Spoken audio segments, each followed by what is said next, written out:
Hey guys, welcome back to another episode of Dynasty After Dark. I'm your host, Calvin Timms.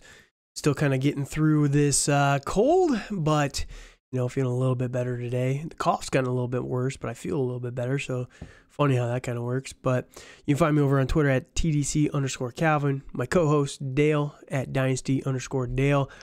Dale, we're one day closer to Super Bowl. You ready for this this podcast? How you doing today? I am probably doing better than you are. I am definitely ready for Super Bowl Sunday and to just get ready for the off season. Yeah, some pretty interesting awards that were given out last night. The Jets, they are cleaning up right now. They absolutely. They have a lot of good young players right now. Talent, yes. Absolutely. All right, so if you guys joined us yesterday, and again, I apologize for the timing of this video. This was supposed to be coming out on Tuesday, but I felt like garbage, so I actually could not even record on Tuesday. So unfortunately, you're getting it a couple days later. But yesterday we went through the first 4 rounds, and I was kind of giving some of my perspective on a startup that I just did. Today we're going to go through some of the mid rounds, going to go through some of the players. The mid rounds are where there's so much value potential. Guys fall down the board, or guys get reached on. But the most critical thing, and I talked about it a little bit yesterday, is making sure you enter a startup with a strategy. Now, this isn't saying that you have to be completely rigid. You cannot mold your strategy to what's happening, right? So, let's say nobody is trading up into the draft and you went into it with a strategy of trading down. Well, that doesn't mean you trade back 5 rounds just to get one extra pick. You still got to get the value for these moves, right? So maybe you zig when everyone else is zagging. So you start trading up and trying to get some of that more elite top tier talent. Well, that's one avenue of adjusting your strategy, right? But at the same time, you want to approach the middle rounds with a consistent team strategy as well. If you're going for a younger dynasty roster and you want to continue that, maybe you're like I was in this draft. Again, through 4 rounds, I had 3 players. I had Kyle Pitts, CeeDee Lamb, and Trey Lance. So I had a lot of youth and a lot of upside, not a lot of stability whatsoever, right? But I committed to that, and I built my whole roster around that. And you'll see that as we sort of go through the next couple of rounds here. And, the middle rounds are definitely where people started to fall off. You got guys taking super old running backs with super old wide receivers, and it's like mixing and matching, and you're not really optimizing your roster as much. And, that's kind of one of the benefits of redraft. People are going to go for it all in this year, but it feels like in Dynasty, people don't know how to manage longevity with winning now. So they either go too far in one direction. It's very hard to hit that right in the middle, right? So we'll talk about it here in these mid rounds. Dale, any thoughts before we jump into round 5 here?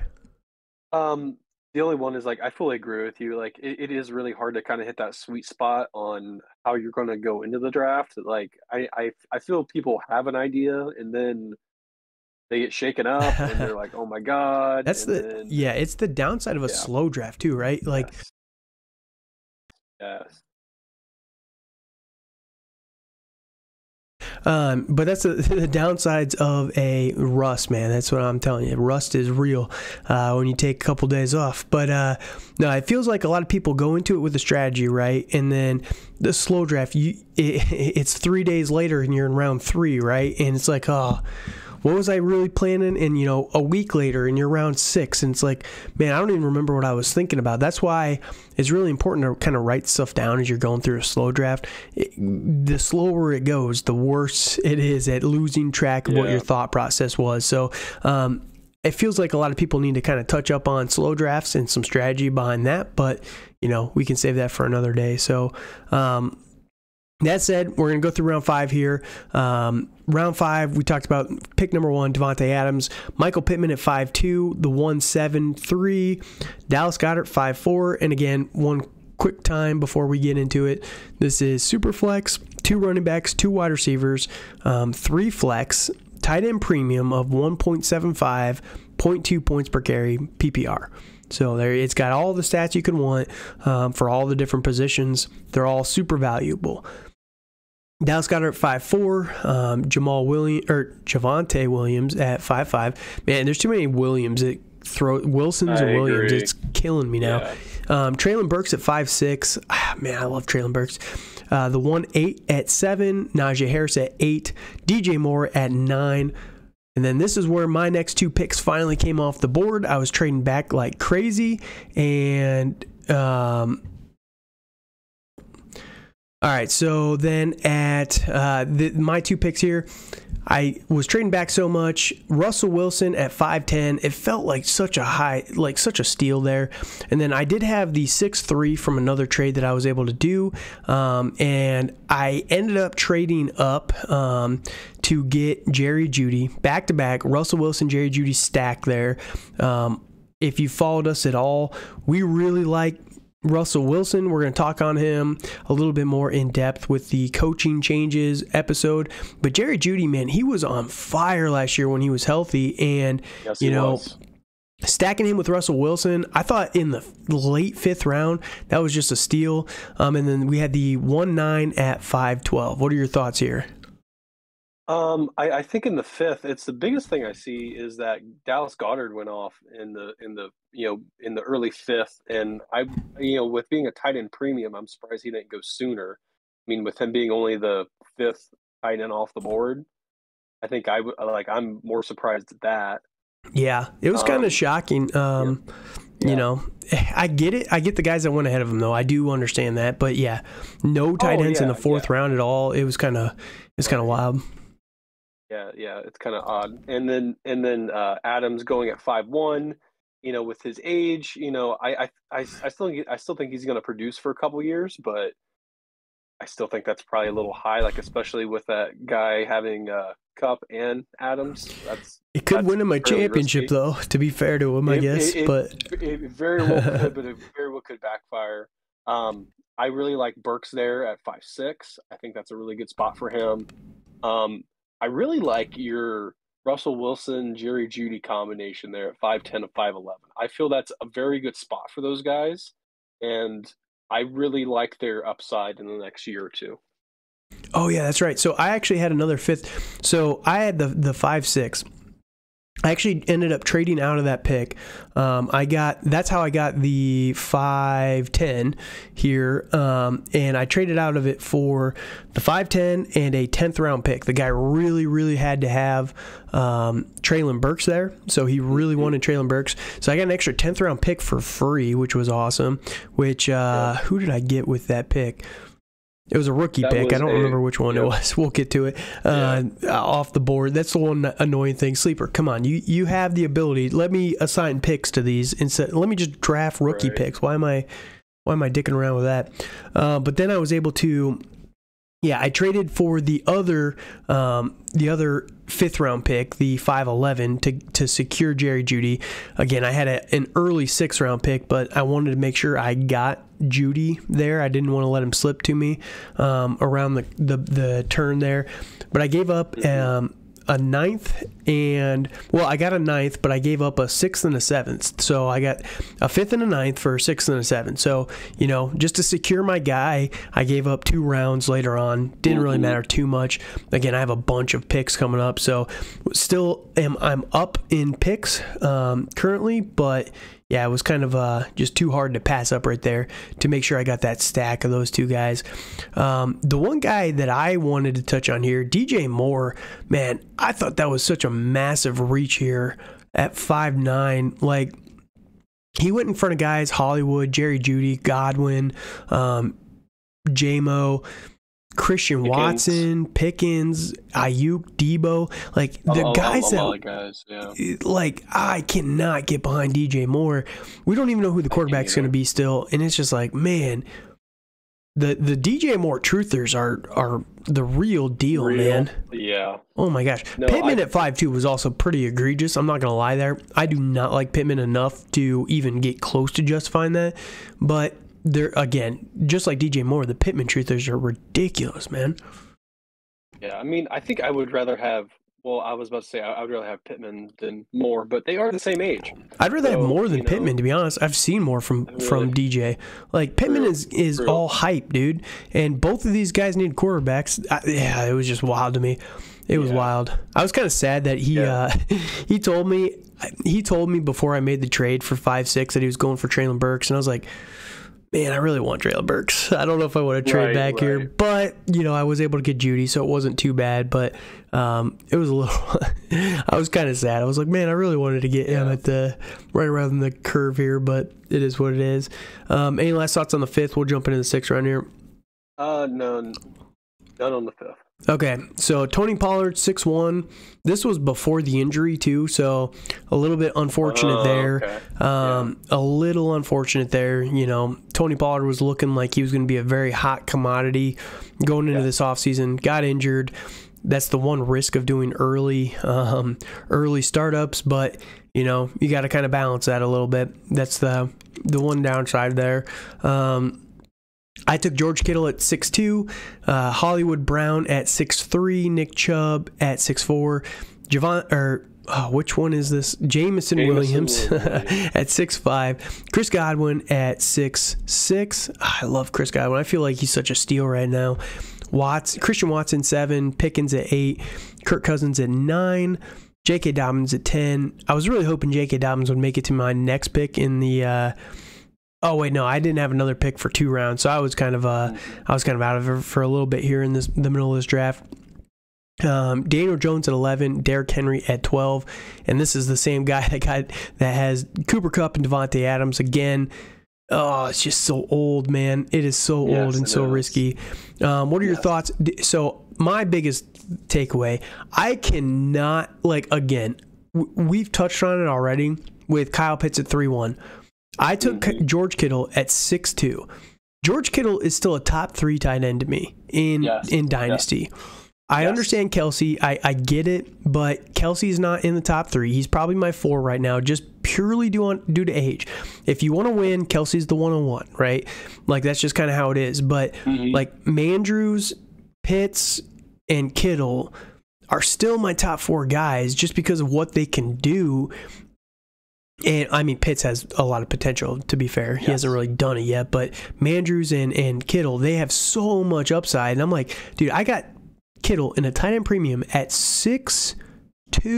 What is that, man? It's crazy. No, I agree with that one. Well, for Dallas Goedert, like I was saying at 5'4", I mean, if I know in tight end premiums we've done in the past, tight ends go way early and way often, and everybody's freaking out because they want that premier tight end, and you got 2 in the first 6 rounds. Right, he was my 6th pick too, so it's not even like I didn't fill other holes. I filled all the other holes and just was I got both quarterbacks, both wide receivers, and a starting tight end. I just kind of went the old zero RB kind of strategy here. Right. So I think my other 2 big surprises is really Nick Chubb and Dobbins going. I mean, I feel that's a little late for them personally. Nick Chubb, it's pretty early for him. He's the one that just gets faded like crazy. He's so good, but it's just in a full PPR, he just, due to his age and the full PPR nature, he's always a steal in drafts. It feels like. I think I got him in a big money league last year, and this is a whole year ago. I think in the 8th round, which was just oh my gosh, he just always goes super late. So it's a massive steal there. I mean, I do understand it for full PPR, but for you guys, you're doing a 0.2 per rush, and I feel he's going to be a big part of that offense, and that's kind of I see J.K. Dobbins being more and more after his knee injury. I feel he's going to be more part of the offense, so I'm more surprised those guys were there. I think another big one is I'm a little surprised about is Christian Watson. He's one. People like him a lot, though. People like him a lot. I feel he's like the Gabe Davis of last year. I agree with that, but the biggest downside for him is just losing Rodgers, what does that mean for him? We both really like Jordan Love, so it should be fine. But yeah, it's something to watch for sure. Yeah. But yeah, other than that, I do think it's a little crazy that all of these, Watson, Jameson, and Pickens all went before like Debo. Debo's people are just hating on Debo right now, and it's kind of crazy to me. Like, I thought that was one of the best values. And again, Debo's a 7-1 here, so if you're watching on YouTube, description on the video, that would be huge for us. So anything you can do to help us out there, that would be truly appreciated. But if not, make sure that you just go and at least watch the video so you can follow along the draft board with us here. But Debo was the 7-1, and again, he's still a top 10 wide receiver for me for Dynasty, and it's just he's getting so disrespected right now. It's pretty wild. So yeah, no, yeah, I definitely agree with that. And then like at 7-4 with Ayuk, I feel he's fairly disrespected as well. I think he's going to have a big year next year with whoever's the quarterback, or like if he gets traded or whatever happens to him. All right, so going through the 7th here, we'll just touch on that. Debo mixing at 2. The 1, I think we're up to 10, 110 at 7-3 there. Ayuk at the 4 pick. Pat Freiermuth at 7-5. The 111 at 7-6. Deontay Johnson at 7-7. Kenny Pickett at 8. Jared Goff at 9. We'll touch on this, but the last pick, 112 at the 7-10 here. Dalton Schultz at 7-11, and Derek Carr finishing out the 7th round. Saw a lot more quarterbacks going in this round. I cannot believe Kenny Pickett went before Jared Goff. Like, that is egregiously bad. Like, so egregious. I could not get behind that whatsoever.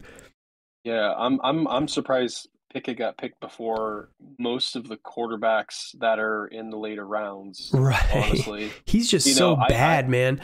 Oh my gosh, he was terrible this year. Yeah, I mean, at this point in the season, at this point today, I would rather have Brock Purdy, who was hurt, than Pickett. In all honesty. So, and again, I feel go ahead. No, you finish your point.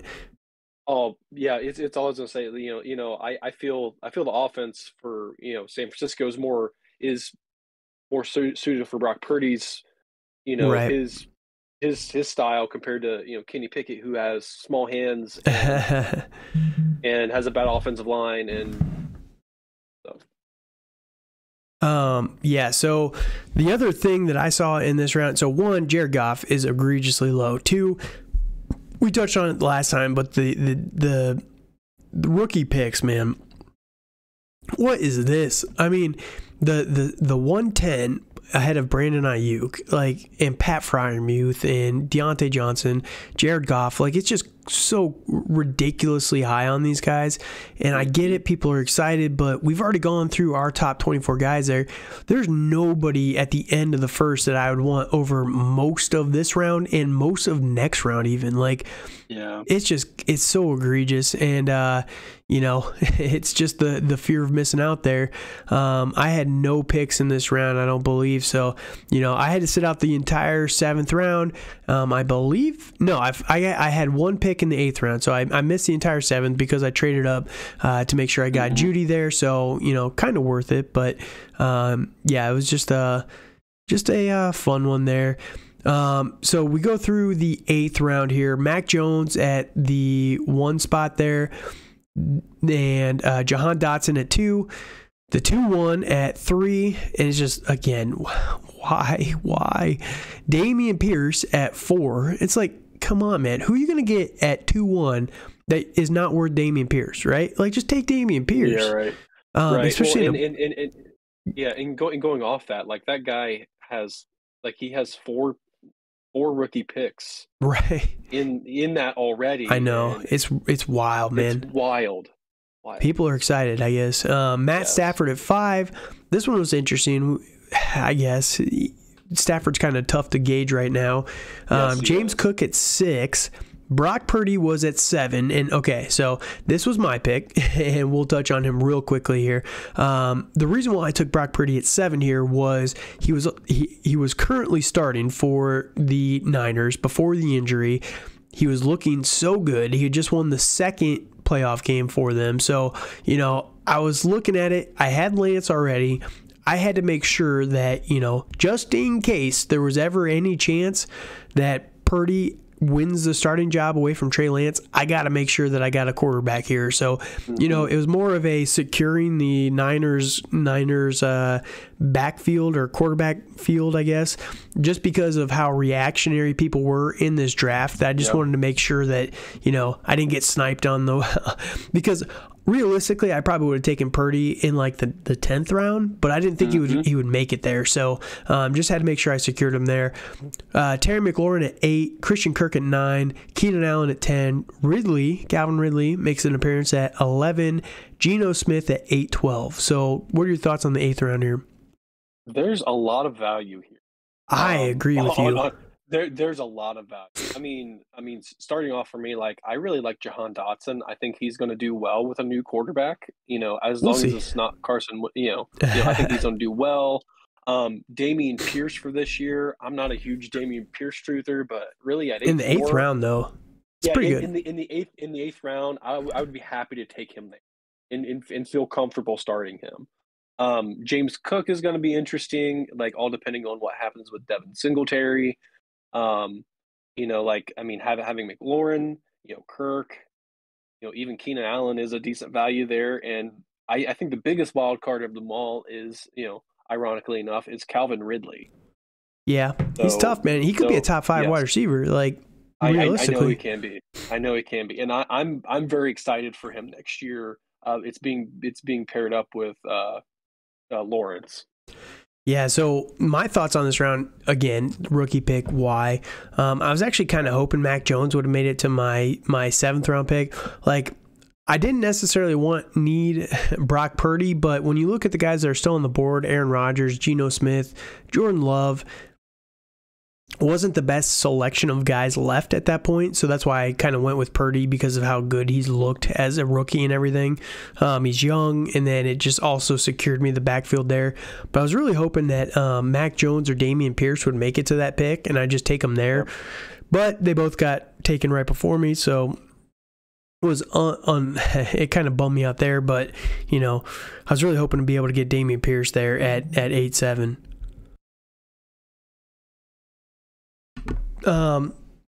Yeah, but the wide receivers, I don't think anything super egregious there. Going into the 9th round, again, more value. The next guy I was really hoping to make it to my pick went here at 3, but Alvin Kamara went 9-1. Aaron Rodgers at 9-2. Cam Akers at 9-3. Was hoping to be able to grab him just for some upside play there. The 2-2 was at the 9-4. Rashad White at 9-5. Rashad Bateman was my pick at 9-6. Hilariously, I traded this pick away to a guy, and then he traded it away to another guy, and then I got this pick back. So if you're looking at the draft board, it actually shows my name on my pick because I got it through a trade. So just kind of funny there. David Njoku at 9-7. I was kind of looking at some of the tight ends, but I just didn't want to take a third one here. Jordan Love at 9-8. DeAndre Hopkins at 9. The 2-3 at 10. Miles Sanders was my pick at 11. And Aaron Jones at the turn at 9-12. So what are your thoughts here going into 9? I really like the Cam Akers pick at 9-3. I think that's a tremendous value. He has so much value. It's crazy. I feel he was undervalued from how he played in the beginning of the year, and I think that left a very sour taste in people's mouths. Yep. And they're off the Cam Akers train, but at the end of the year, he played very well. Yes, yes, he did. And I was actually shocked that he was still on the team at that point. And that Sean McVay was playing him, but I think he's gonna. I project him doing very well. I really like Rashad White. Yeah. I really wouldn't be shocked if Lenny isn't there next year. I wouldn't be shocked. but I wouldn't in either. my personal No. opinion, yeah, yeah, in my personal opinion, and I can see him being the lead back there, and and being a PPR monster. I really like the Jordan Love pick. I think that's a very good value on him. Um, and I would say overall everybody's pretty well rated who taken in that in the ninth. What do you think about Bateman at 9.6? I thought that was such an amazing value on him.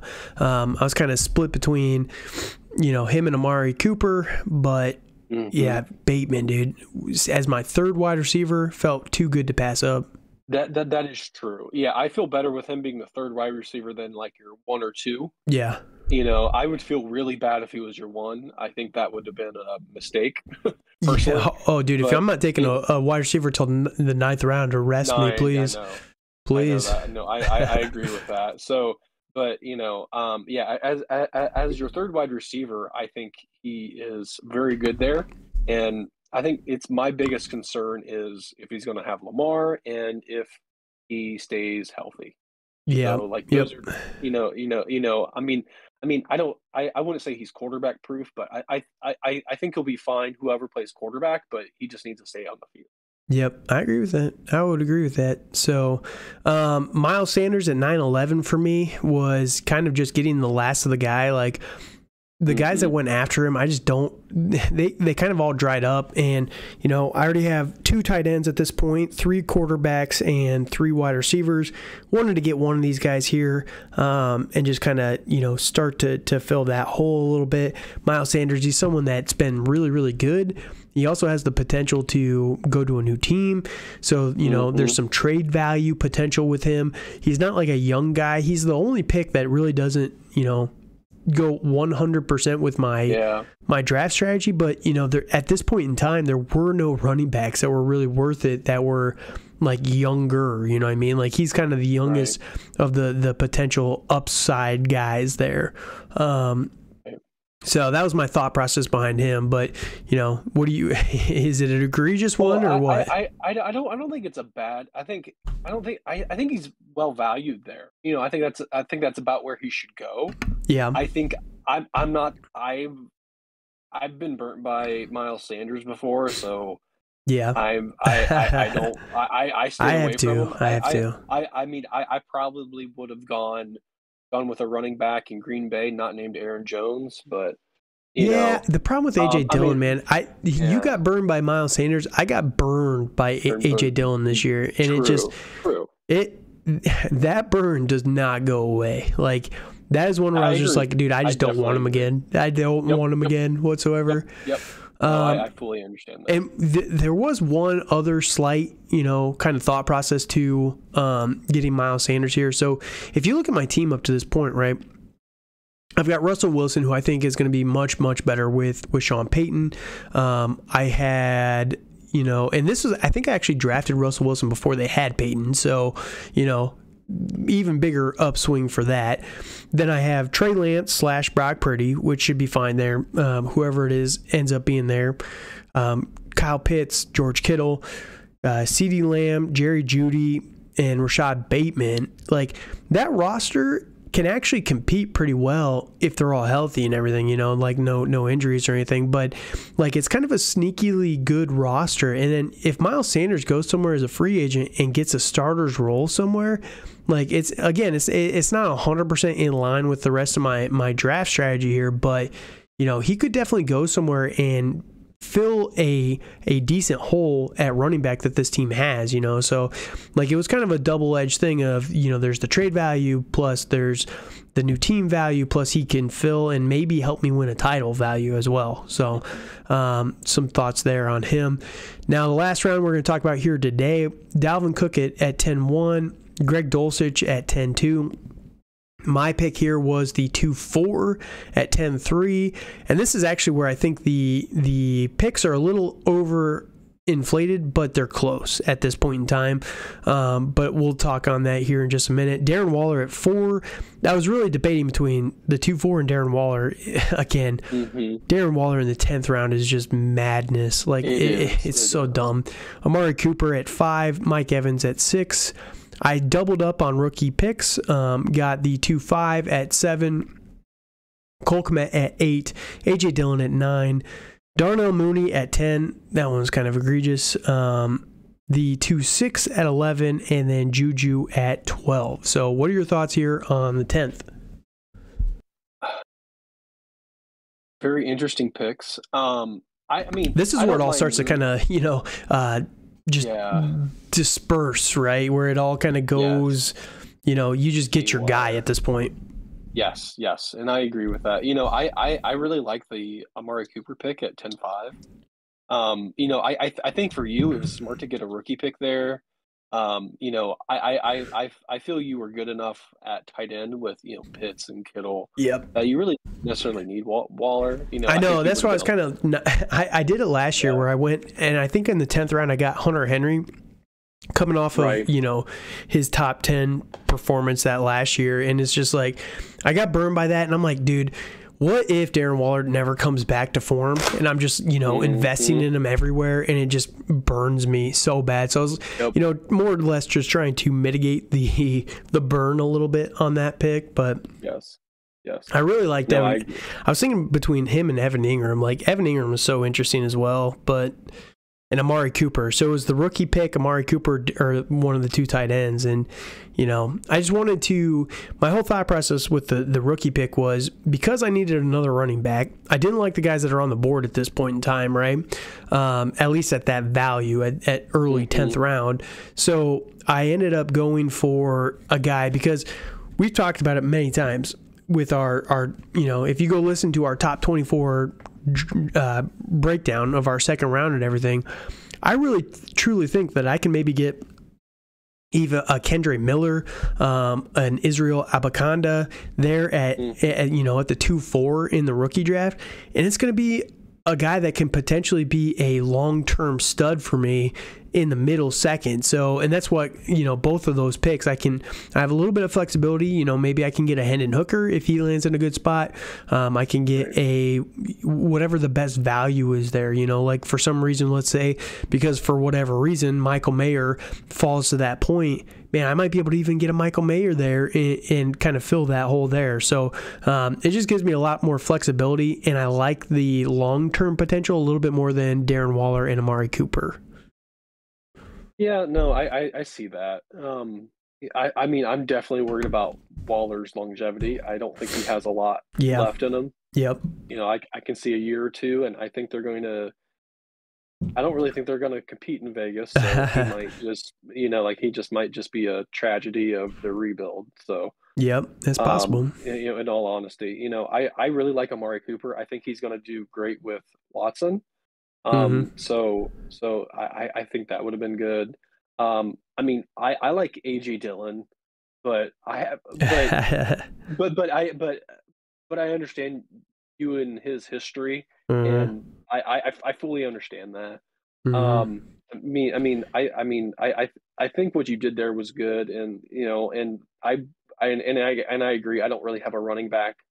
I mean, I think maybe a running back I might have thought about would be Tyler Algier. So that was actually my next pick in the 11th round, but we'll get to that. Yes. We'll get to that with the next video. But him and David Montgomery, they actually went back to back, and Khalil Herbert were three guys.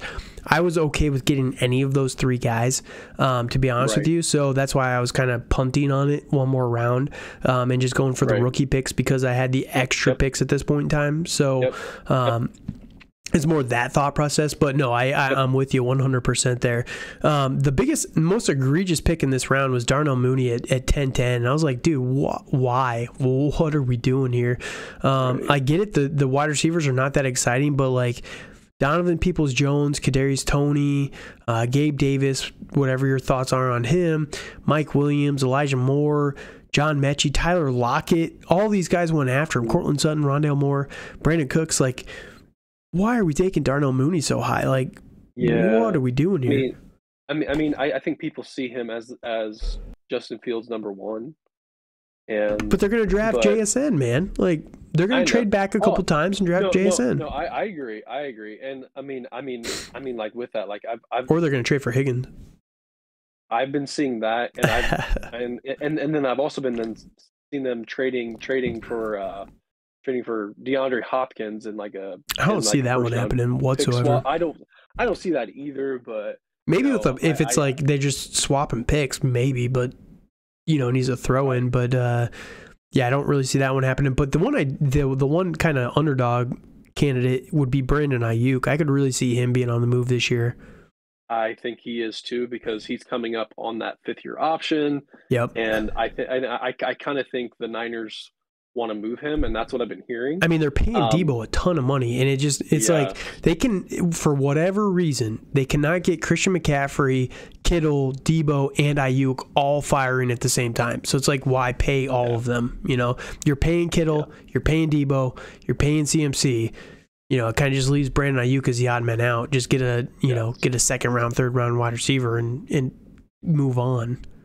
Yeah, no, and I agree with that. So I think he's going to be on the move. I really wouldn't be shocked if he went to the Giants, but that's just my opinion. They're going to trade for somebody for sure, but we'll see who it end up being.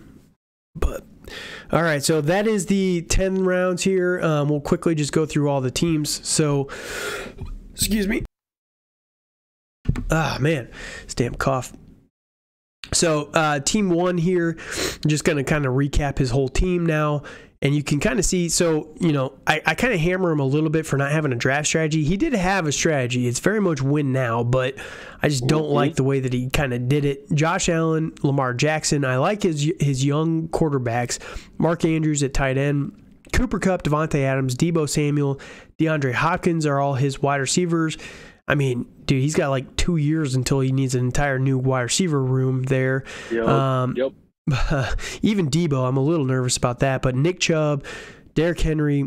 Oh, he's also got Geno Smith and Alvin Kamara are his running backs through 10 rounds. And it's like, dude, you're going to need all new positions in about 2 years. So we'll see how he kind of did as we went through the whole draft. But it's like, yeah, he went very, very hard in the next 2-year window. So, it is a strategy. I'll give him that, but it's just a very, very risky one. Team number 2 here, Jalen Hurts, Kenneth Walker. So quarterbacks, I guess we'll just go Jalen Hurts, Daniel Jones. There's only 2 quarterbacks through the first 10 rounds. We've got Kenneth Walker, Joe Mixon, and we didn't even talk about Joe Mixon, man.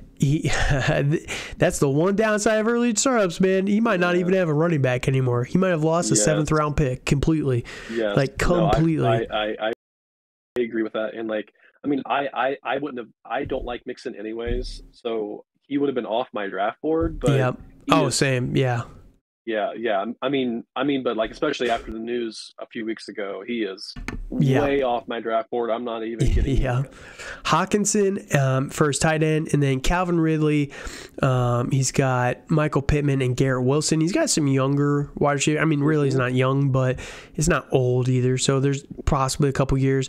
And then he's got the 2-6 as a startup pick. So it's kind of interesting, I guess. Yes, it is. I don't love this build. Like, it just doesn't really have much cohesion. Like, it started the first 4 rounds. I liked it a lot. Jalen Hurts, Kenneth Walker, Garrett Wilson, TJ Hawkinson. But it's just, that's where the strategy kind of definitely came off the rails. Like, Michael Pittman still kind of followed that. Daniel Jones, I guess, he's young at least. He's younger, but like Ridley and Mixon, it's just what are those? And the 2-6 is just not great there. Maybe he can fix it as we go through the whole thing. Team 3, Mahomes, McCaffrey, Tyreek Hill, DeAndre Swift, a rookie pick. You'll have to count up the rookie picks for me here. Oh man, that's going to be rough. I don't even know. I might actually be able to. I can cheat and look at the rookie draft board. Let me look at this. So he has the 1-7 and the 1-10. There we go. Cheating. Keenan Allen, Cam Akers, Darnell Mooney, J.K. Dobbins. So, he's got some good good running backs. Yes. Kind of hit or miss on the wide receivers.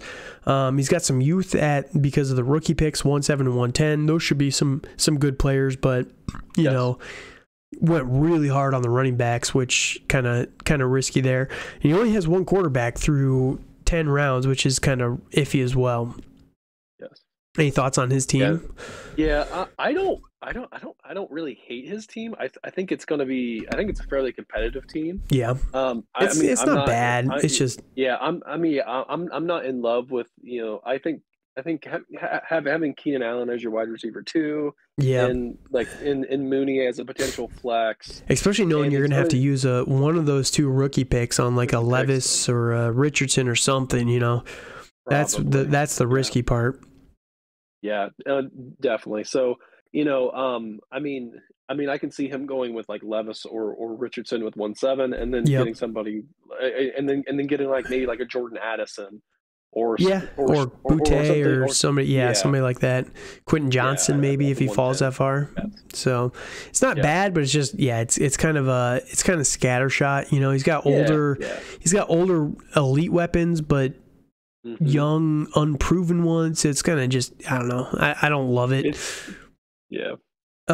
Team 4, we got Joe Burrow and Kirk Cousins as the quarterbacks so far. Not bad, to be honest with you. No. His pick is the 1-3 and the 2-2. So he's got those for his rookie picks so far. Saquon Barkley, Josh Jacobs, A.J. Dillon. And then he's got Brandon Ayuk and Christian Kirk. And then tight end, he's got Dallas Goedert. This one's an interesting team, to be honest with you. He's got the 1-3. That could be JSN. That could be, a quarterback. Yeah, I don't think he's going to take a quarterback with 1-3 with the quarterbacks he has right now. I don't think so, but maybe I can see him going JSN. That's the cheapest they'll ever be, though. Yeah. You know what I mean? Yeah, that is like true. Getting a Stroud, or because we know Bijan is going to be probably 101 or 102. Yep. Like you're getting a Stroud, you're getting a whoever your QB2 behind Young is. You might even be able to get Young depending on how the board kind of shakes out after the draft, but. Mm-hmm. It's not terrible, but yeah, he needs wide receivers so bad, very badly. Yeah, no, I agree with that. Yeah, I don't like having Brandon Ayuk or Christian Kirk as my number one. Yep, I agree with that. But his running back, could be a powerhouse between Barkley and Jacobs. Yes. Team number 5 here, Justin Herbert and Kenny Pickett are his quarterbacks. Running backs, he's got Austin Eckler, Travis Etienne, Rashad White, A.J. Brown, Stephon Diggs, George Pickens, and then Pat Freiermuth as his tight end.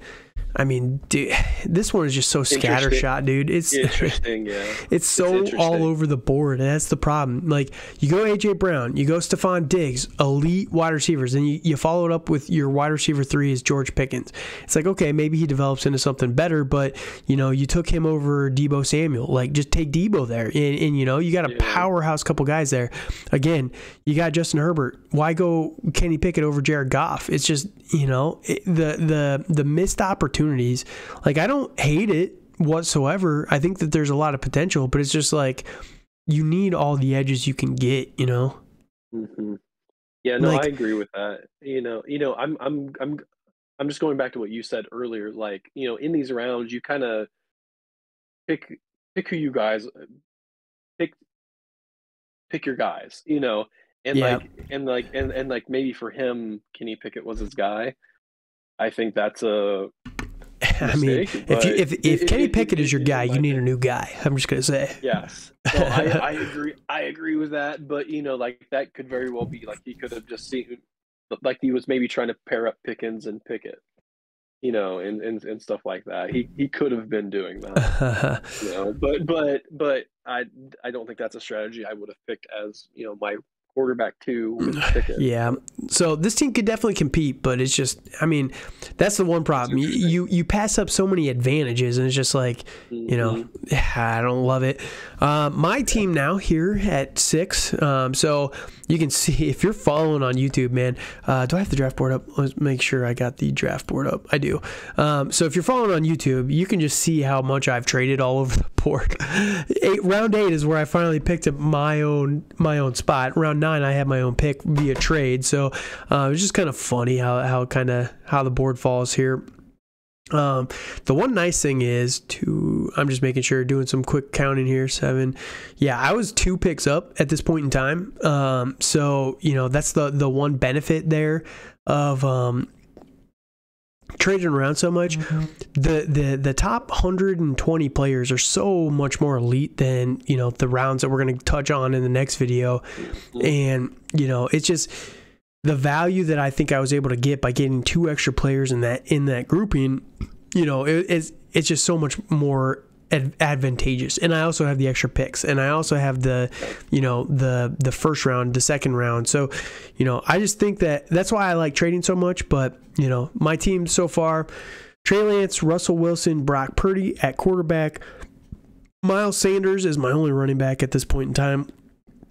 My wide receivers are CeeDee Lamb, Jerry Jeudy, Rashad Bateman, George Kittle, Kyle Pitts at tight end. And then I also have the 2-5 and the 2-4 and 2-5. So I might have said the wrong picks for like almost all of these, but 2-4 and 2-5 for my 2 rookie picks. Yeah. On your team, I think everything's solid except running back.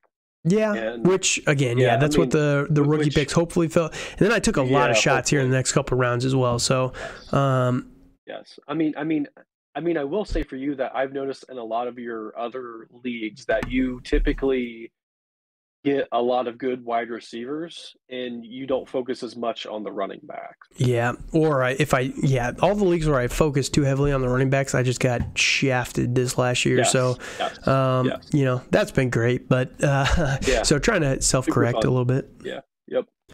All right, team number 7 here: Justin Fields, Deshaun Watson, Travis Kelce, and David Njoku at tight end. Running backs: Tony Pollard, Dalvin Cook, James Cook. That's going to be rough when Dalvin Cook is traded to Buffalo and plays with his brother, and Tony Pollard's not even got a working leg. So, you know, that could be rough. Wide receivers: Chris Godwin, Devonta Smith, Deontay Johnson. So I liked it through the first 4 rounds, but man, it's just... And Mike Evans, I guess there's Mike Evans as well. He did much better in the next couple rounds, but I just don't love it that much, to be honest with you. Like, I don't think his wide receivers are super powerhouse. Like, I think Godwin's underrated. Devonta Smith is fine, but it's just, you know, you took Devonta Smith over Stephon Diggs. Chris Godwin should be good, but Deontay Johnson with Kenny Pickett was terrible. Like, why do we think it's going to be so much better? So yeah, that's kind of rough. David Njoku, there's potential there. Kelce, so it's interesting. Yeah, I mean, I don't hate this team so far. I mean, I still think it's a pretty. I don't want to use the word mediocre, but I would say run of the mill, average team so far. I think his biggest downfall would be running back. Like with the Pollard injury. And then James Cook, like he could be he's probably going to be in a mini timeshare, which he was a little bit last year. And Dalvin Cook is aging, so right. I mean, I think he has some good highlights, but not anybody that's like a superstar. Yeah. Team number 8 here, so we'll pick it up, kind of get through these last couple guys. He had a crap load of extra picks here. Quarterbacks of Jordan Love, Aaron Rodgers, not Amari Rodgers, Matt Stafford. So not terrible he got some older guys there, but Jordan Love in the 9th round.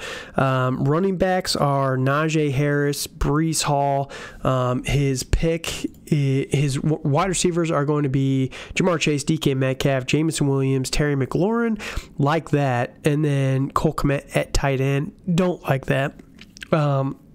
His rookie pick is the 1-6, so he's got a decent pick there. But it's not bad. It's not bad. I like the wide receivers are pretty strong. Yes. Breece Hall, I don't know.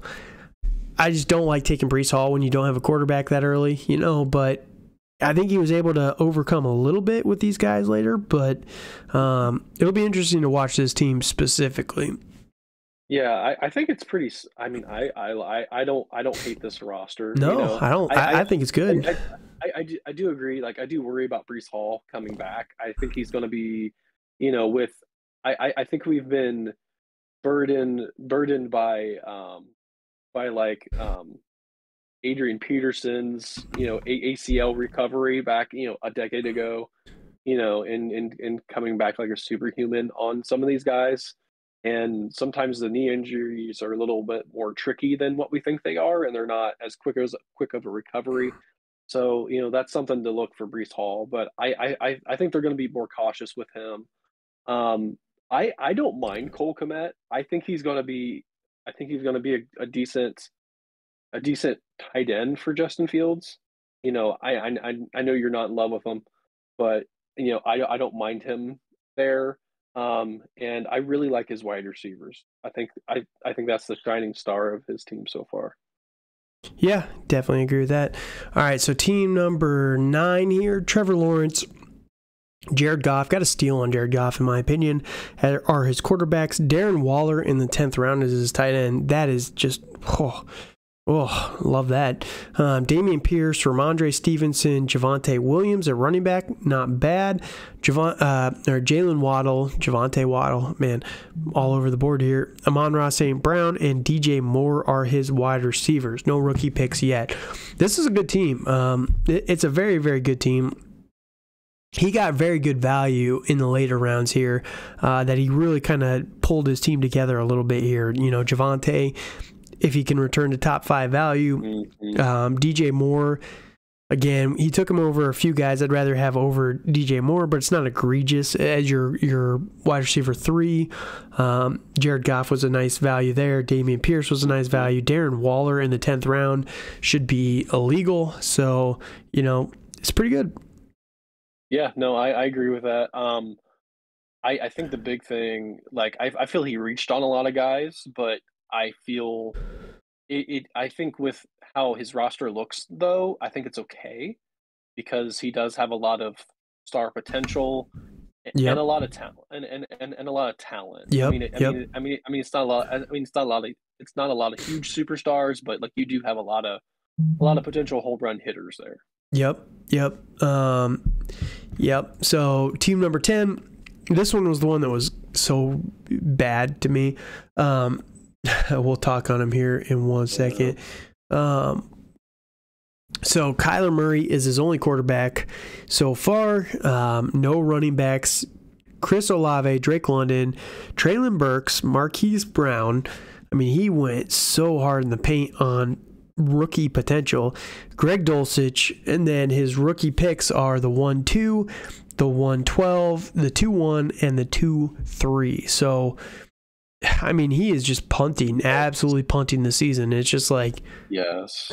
All right. Because he did not get a lot of extra picks for next year. So it's like, what are we doing here? Yeah. So, I think it's a, like, if you're going to punt, you might as well have taken some rookie picks a little bit more, I guess, sooner than what he did. Because, it's fine getting the 1-2, but then he got the 1-12. Which is a pretty big leap for somebody in his situation that, doesn't have anybody. Right. Yep. You're not wrong. So, he's also putting a lot of eggs in those rookie wide receivers baskets as much as I like him. I mean, it's definitely risky. All right. So team 11 here, his quarterbacks through 10 rounds, Derek Carr, Tua. Don't love that too much, to be honest with you. No. Jonathan Taylor is his running back. T. Higgins, Jahan Dotson, Christian Watson are his wide receivers. Dalton Schultz is his tight end. And his rookie picks are the 1-1 and the 1-4 at this point in time. Yikes. He finishes, I guess, with the 11-1. We didn't talk about this. He got the 2-7 at the 11-1, so he does have that pick as well. But, yeah, it's just, I don't know. This one is all over the damn board, man. At least he has the 1-1, so he can maybe get Bijan to pair with Jonathan Taylor. I do not like this roster at all. I agree with you. It's super weird. Schultz is so risky too, Yeah, like Schultz is risky. Having Carr is risky. Yep. Tua is risky. To be fair, this was before Carr. To be fair to him, this was also before Carr, but he also drafted Tua before he was cleared from concussion. So it's like, but still. I also don't love Jahan Dotson as much as you do. I mean, when you have Christian Watson and T. Higgins, it's risky. It is. It is. No, no. I agree. I agree. I like Jahan Dotson where he was drafted, just not on this roster, personally. Yep, I'm with you. All right, so team number 12 here, the last team, they are going to have a ton of rookie picks, so there's that. Quarterbacks through the first 10 rounds, Mac Jones and Dak Prescott, not terrible. Aaron Jones is his only running back. Wide receiver is Justin Jefferson and Juju Smith-Schuster. And again, to be a little fair to him, I don't think he made all these picks. He traded for some of these guys after the draft, so I don't really remember what all they were beforehand. But then his rookie picks, he's got the 1-5, 1-8, 1-9, 1-11. That's all he's got right now. So, this is another guy that's punting, right? He's the one that has 4 first-round picks for next year. So this is what a punt looks like. You look at team number 10, they were punting on the season, but they didn't get the extra picks. This guy's punting on the season. He's got a lot of youth, and he's got a lot of extra picks. So this is just a little bit better way to do it, in my opinion. Yes. Yeah, no, I definitely agree with that. Like, if I was punting on the season, I would rather have this roster. I mean, I'm not in love with Juju at all. Like, I'm kind of off the Juju bus. Dude, he just never stays healthy anymore. He can't. I mean, I like Justin Jefferson where he's at. I like the idea of Dak. And right. I really like all the rookie picks he got, because Mac Jones was good values. Mac Jones was a great value too, in my opinion. Yes. Yeah. I mean, at the 1-8 and 1-9, he could maybe get like an Anthony Richardson to pair with these guys too. 1-5, he could get a running back there. So Aaron Jones, I will say, Aaron Jones felt like it did not mesh at all, and I know he did make that pick because he didn't even trade it. It wasn't traded at all. So I was just like, I don't understand this pick whatsoever. Even at the time, I remember thinking that, like, you're punting on the season. Why are you going Aaron Jones? So, kind of weird. Maybe he's going to try and trade him if he starts off the season pretty hot. But, yeah, that was the one most egregious pick there. So, all right. So that is going to wrap up. Any last thoughts, I guess, Dale, on this guy before we get out of here? Nope. All right, so thank you guys for joining us. This is the mid-rounds of the rookie draft. We're going to come out with, maybe we'll do the late rounds a little bit later.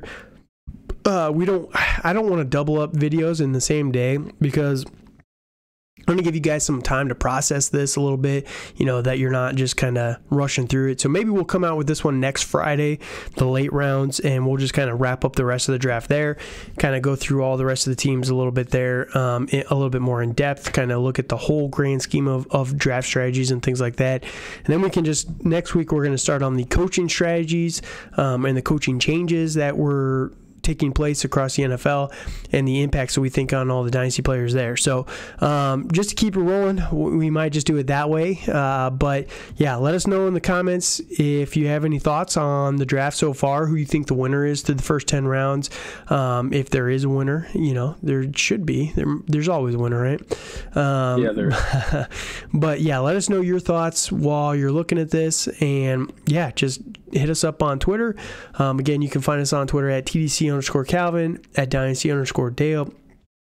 Find the podcast anywhere, Spotify, Apple, Google, YouTube, wherever you listen to podcasts, it is there. So I can promise you that. And again, hit us up on Twitter if you have any questions or any advice you're looking for in the off season. So thank you guys so much for listening. Dale, any last thoughts? Nope. All right. Have a good night, everybody.